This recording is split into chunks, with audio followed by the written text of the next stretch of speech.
Hey there, welcome back. Sorry it's taken me so long to get back to these, but life got in the way. But that has also allowed me to collect a lot more, so let's get into them. Here is Tracker, codename Spirit Iron Knife, part of the Classified series, number 36. This was not one that I could find in the stores.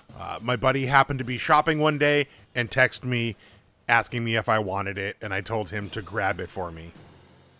Not that I couldn't have ordered it online, but there is something to be said about going to the store and finding these toys organically. I don't know about you, but I grew up as a Toys R Us kid, and I'm kind of trying to keep part of it that way. Don't get me wrong, when I have a box that shows up at my house with lots of toys in it, that's equally as exciting. But organically finding it in the store is far better, in my opinion. Getting this figure out of the package and in my hands, he is very well sculpted. He has all the same double hinge joints that you expect to have with this line, which allows you to put him in all sorts of awesome poses, which you'll see in the turnarounds at the end of the video. They also paid great attention to detail with all his holsters and sheaths for his knives and pistol. As I've said before, I'm always a big fan of a character being able to carry all of his accessories on his person. His forearm protector also comes with the necessary holes so you can take Freedom, his bird, and perch him upon his forearm, which is pretty awesome. I have one slight problem with it, but we'll get into that in a minute. Let's get the other accessories out of the package. One of the big selling points, at least for me with Spirit, was always Freedom, his eagle. I did not have the original Spirit. I had the Slaughter's Marauders version, and unfortunately I lost his version of Freedom. So being able to have a version of Freedom again with this figure is nice. He also comes with a second set of wings, which either looks like he's landing or taking off. The ball for this socket joint for these larger wings was a little oversized on mine, so I ended up putting a little stress in the plastic, trying to move it around. So if you do end up getting this figure, just be aware not to manhandle it. Thankfully, I didn't break it, but it was heading in that direction if I put any more pressure on it. I'm not quite sure if I like his wings outstretched as much as I do him in the relaxed position. This is where my problems with this figure started to arise. The problem with this figure is that he needed a rotational piece in his forearm. Because in order to keep Freedom upright and looking like he's actually perching on his forearm, you have to have Spirit's arm so far up and turned in such a weird manner for it to look right.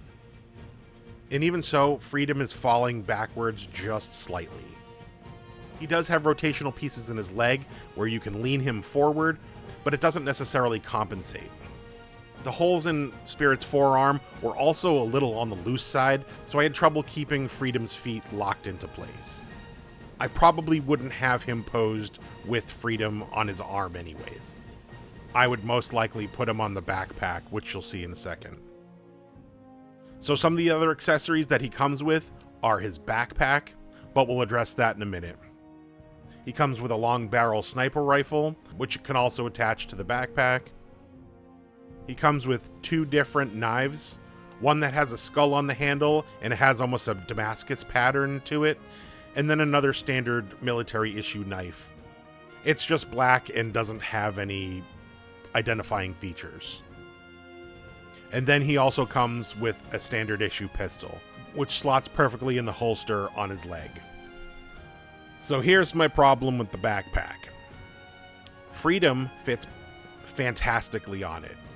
The holes for his perch are just tight enough for Freedom's feet that I don't have to worry about him falling off. The bigger problem is the backpack itself staying in the hole on his back. The holes on the back of these figures are hexagonal, but the backpack pegs are circular. This allows you to have a little rotation to them, and that's fine. But the combination of the two does not work and tends to allow for the backpack to shoot out or fall off, and with a heavy bird perched on one side of it, it makes it very flimsy and with the slightest jostle, it will fall out of his back every time. If I was playing with these as a child, that backpack would end up in a pile somewhere, and I would never use it. However, he's going to go up onto a shelf somewhere and most likely not be touched, so as long as you're not fiddling around with it, that backpack shouldn't fall off. But if you are looking to do some posing with it, that backpack is surely going to hit your table a few times and is pretty frustrating. That all being said, they nailed this figure. The head and hair sculpt is exceptional. His clothing is very well sculpted, and they gave him a lot of accessory bandoliers which complement the figure nicely. Aside from my two minor gripes, I really like this figure. They were able to capture the essence and the look of Spirit as well as Freedom, and made a pretty great figure. As you can see here, I got him into some awesome poses, so I can't wait to add him to my shelf. Thank you for watching, and stay tuned, there are a lot more Joes to come. If you enjoyed this video, please consider liking and subscribing. Enjoy the rest of these turnarounds, and I'll see you in the next one.